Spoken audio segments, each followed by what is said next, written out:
Black Real Estate Weekend. Oops, let me shut this off. Sorry.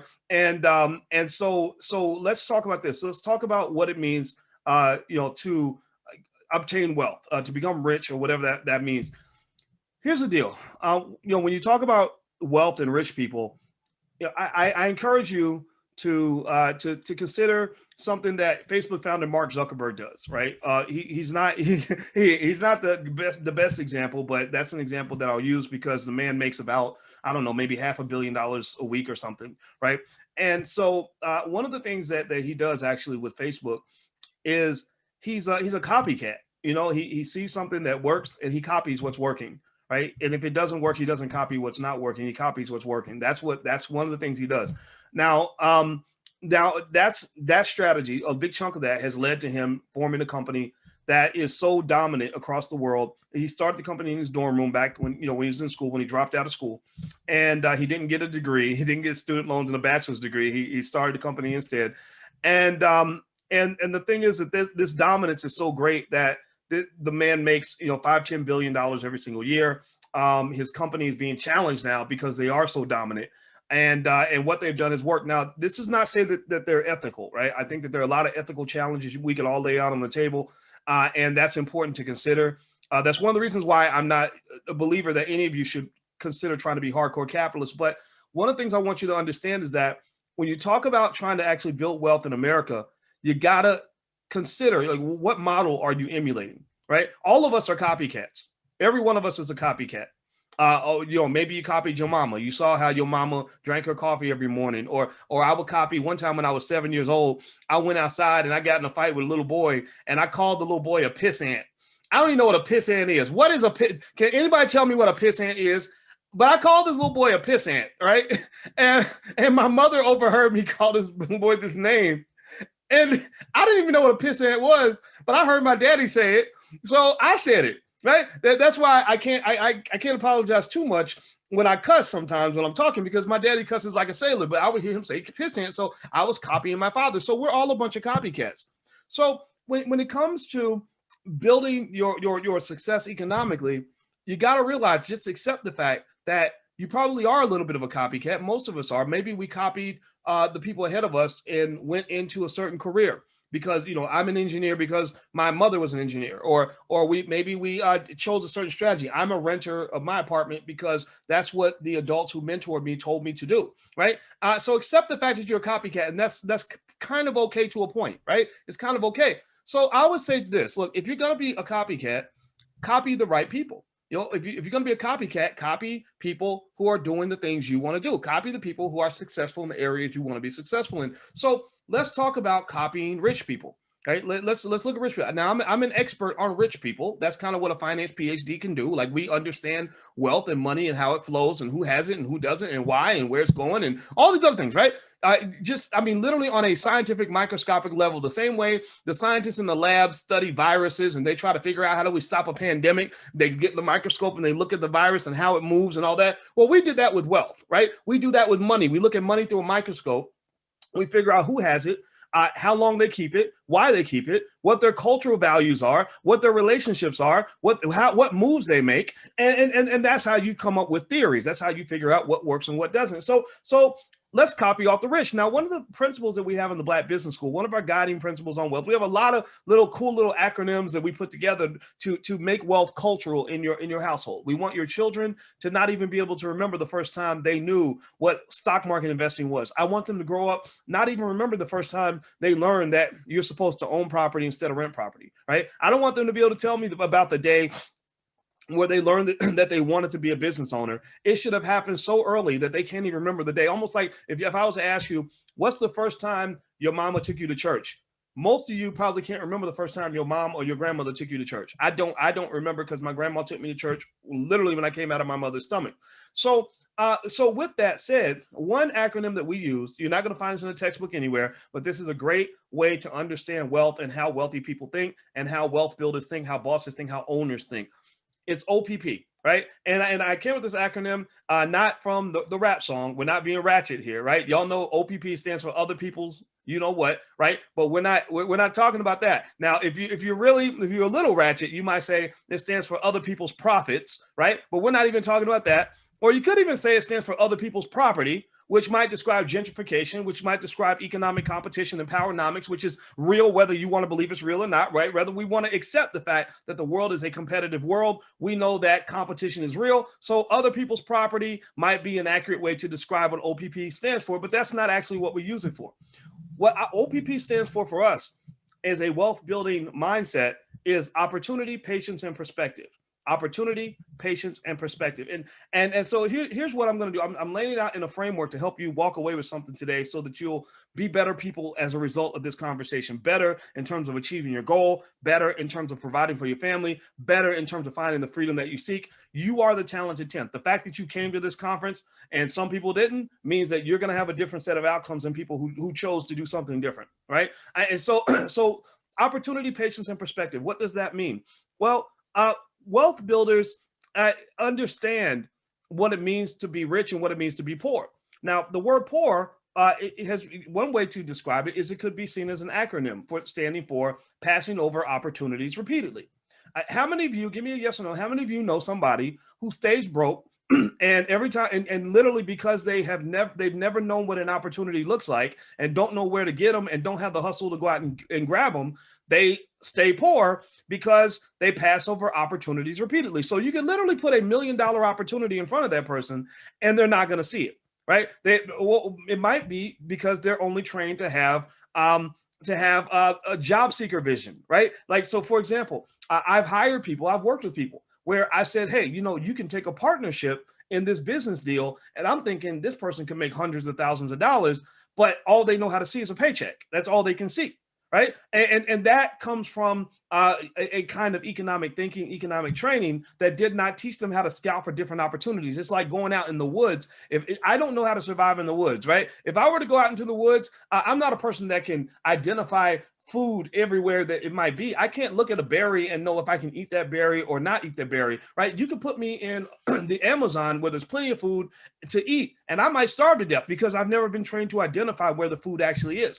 But a person who knows how to survive in the jungle can say, oh, if you kill that bear over there, then you can chop the bear and skin the bear and cut the meat and cook it this way and do that. And you can also eat the toes. And right, they could tell me all these things about survival that I wouldn't know. So I can literally walk past food and not know that it's food and still be hungry. Right. Or when I go in the kitchen, Alicia knows her way around the kitchen extremely well. Right. We have our own set of gender roles. I have roles where I do what a man does and she has roles where she does what a woman does. And I don't make her cook. I don't make her do anything, but she likes to cook. She loves to cook. She's a great cook. And I can look in the refrigerator and see the same food that she sees. And I'll say, dang, there's nothing to eat. And she'll say, what are you talking about, Boyce? You got this and this and this. And in my mind, I'm thinking it's frozen. I don't know what to do. I don't know that ingredient goes with that ingredient. I can't cook anything, right? So a lot of people, unfortunately, are raised in a way where they never learn how to cook economically. And as a result, they pass over opportunities repeatedly. And as a result, they stay poor. Right. So opportunity, patience, and perspective means that as you're gaining your economic training, the reason you're in the Black Business School, the reason you're here today is because you're learning that the first step toward acquiring an opportunity is that you must know what an opportunity looks like. Do you follow me? Give me a yes if you follow what I'm saying. Patience is simple. Patience means that people who have proven their ability to delay gratification are typically more successful in life. When they have studied cultures that have been the most successful cultures in history, a Yale professor did a study. It was not completely scientific, but scientific enough, where she studied which cultures bred the most success. She identified, this is an Asian lady, she identified that the Nigerian culture has the best incubator for success. And one of the factors for success was the ability to delay gratification, the ability to be patient, the ability to wait and let things kind of play out, the ability to plant a seed and let that seed grow, right? And what she's basically saying is that Nigerian people naturally, inherently, in the middle of all the other things that make them strong and capable, they invest in education, they invest in assets. They're more likely to to understand that in order to have a harvest, you must plant a seed. And so patience just means that people who have wealth tend to be patient.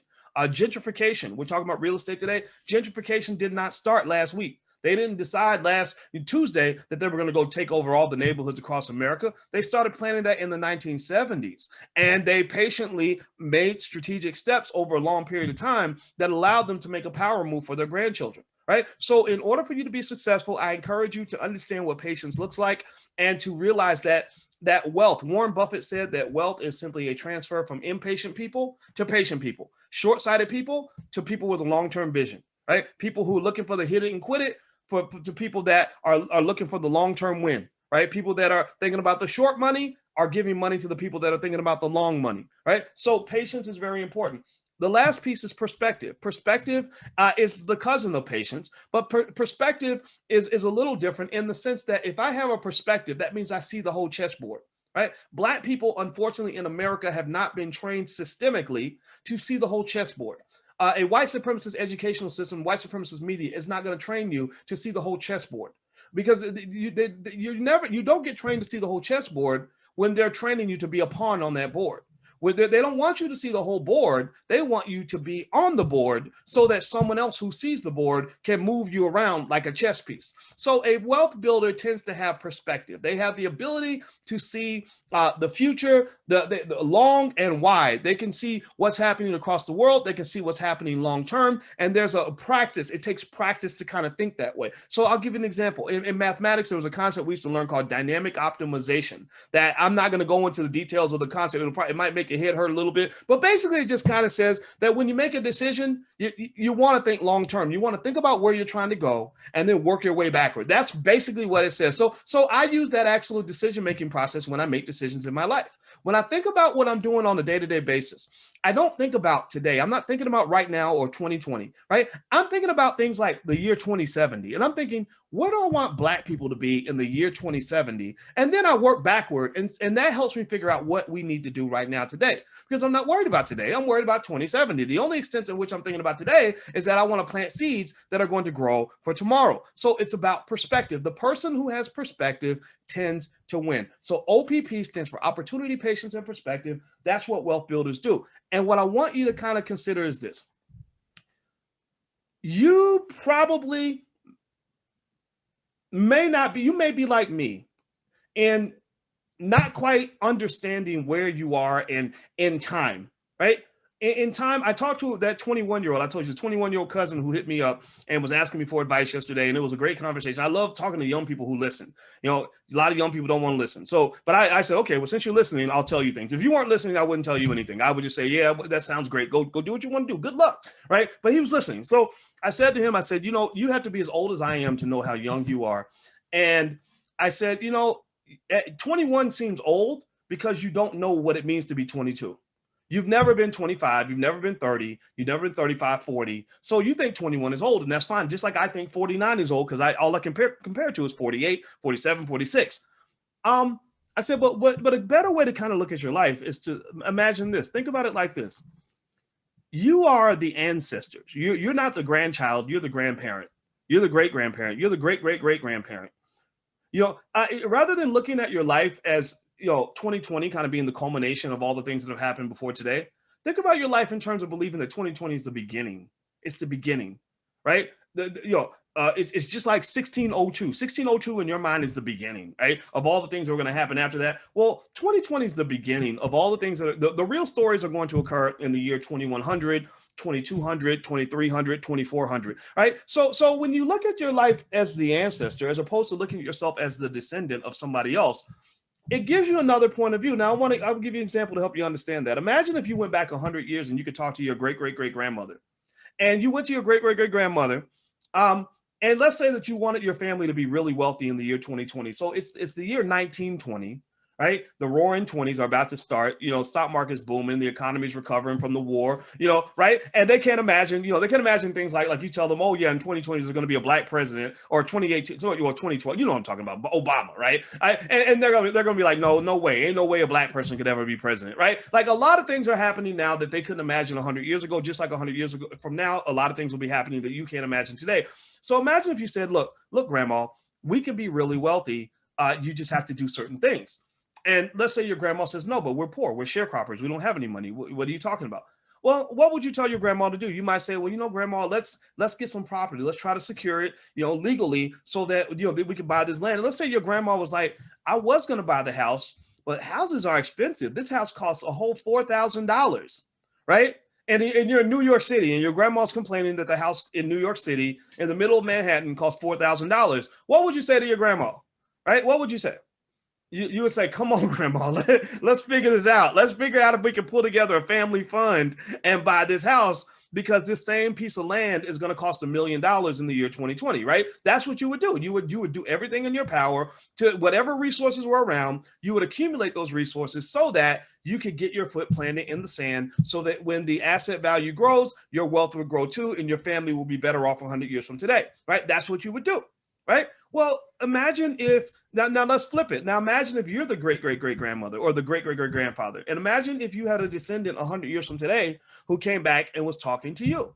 You would sound just like your grandma. You would probably say, oh gosh, real estate in New York is so expensive. That house costs $1.2 million or whatever. And that descendant of yours would be able to say, no, you don't understand, Grandpa. That house is going to be $10 million in my time. So we need to lock it down now, or that those shares of stock, that Amazon stock that's 3,000 now costs 300,000, or that Bitcoin that's 20 grand is $500,000. Grandpa, we must invest. We got to make a move now. We must do it now, right? That's what your descendants are screaming to you. That's what they're saying to you. They're saying, make a move. And you're saying, well, I don't really have enough, or I don't really know what I can do. And they're just saying, like, make a move. Your biggest teammates, your biggest economic teammates are people that have not been born yet. They're not born yet, but what they're screaming, from wherever people live before they're born on earth, they are screaming, make a move, do something, plant a seed, right? So my point today is to hopefully convince you to understand that you got to plant a seed. I don't care where you are. You got to plant a seed. I don't care how much money you have. You got to plant a seed. I don't care if you don't think you know exactly what you're doing, you got to plant a seed. You got to plant a seed, right? So can we at least type this in the chat? That's our term for today. That's the one thing I need you to walk away with before we go into tomorrow. We'll be back tomorrow, of course, tomorrow morning. Plant a seed. So ask yourself, am I planting a seed? What seed are you planting? And not just seeds for you, but seeds for those babies that are coming after you. And, I know a lady who just told me not too long ago that she bought her first house because her grandfather planted a seed and bought one of those war bonds in 1942, right, to support the war effort. And that war bond allowed her to buy a home to allow her to go through her life without ever having to pay rent, which therefore planted the seed or opened the door for her to actually be worth $1 million right now. A regular person doesn't start a business, none of that fancy stuff. Just she's a millionaire because somebody planted a seed. So that's my point for you today. That's what I want to walk away with. That is my message. Plant a seed. You must plant seeds. Communities that plant seeds have a harvest. If you do not plant a seed, you will have no harvest. But if you plant seeds on a regular basis, then I guarantee you your harvest will be bigger and greater than anything you can ever imagine. Most extremely wealthy families had a seed planter who could not on any level imagine what that seed was going to become. It ain't like what you think. It ain't this visionary thing where the future millionaire knows exactly what they're doing and they know for sure that it's going to turn into this big harvest. They don't know these things. They're just planting seeds. And that comes back to faith. And if Black people know about anything, we know about faith because most of us go to church on Sunday, or at least at some point in our lives, we've done that. So lean on your faith and plant the seed and then let God and the universe do the rest. You are meant to be great. You are meant to have abundance. Your family will have abundance. Let them solve the hard problems. Plant the seed. Are we on the same page? Give me a yes in the chat. Good. Okay, so I'm going to go. I want to say thank you to everybody who has helped put together the first day. We meet again tomorrow, BlackRealEstateWeekend.com. If you haven't registered yet, or if you know somebody hasn't registered, just send them to BlackRealEstateWeekend.com. They can join us for the second day. Also, those of you who want to take a look at Julian Gordon's offer from the Black Business School, the multifamily property program, you can go to theblackreigroup.com, THE, theblackreigroup.com. REI stands for Real Estate Investment Group. So it's theblackreigroup.com. So feel free to go take a look at that. We will see you guys tomorrow. Thank you so much to the team, Jessica and Taryn and Lawrence and Duel and I hope I didn't miss anybody. Oh, Carmelita, of course, and Candace and Miss Stephanie and everybody else that came through. This has been absolutely awesome. And our goal is to change the world. And that's the seed we're planting. We're planting the seeds in you, or you are the seed, or however you want to look at it. But we're going to win because Black people are winners. We've been winning since ancient Egypt and before, and we're going to continue to win in this generation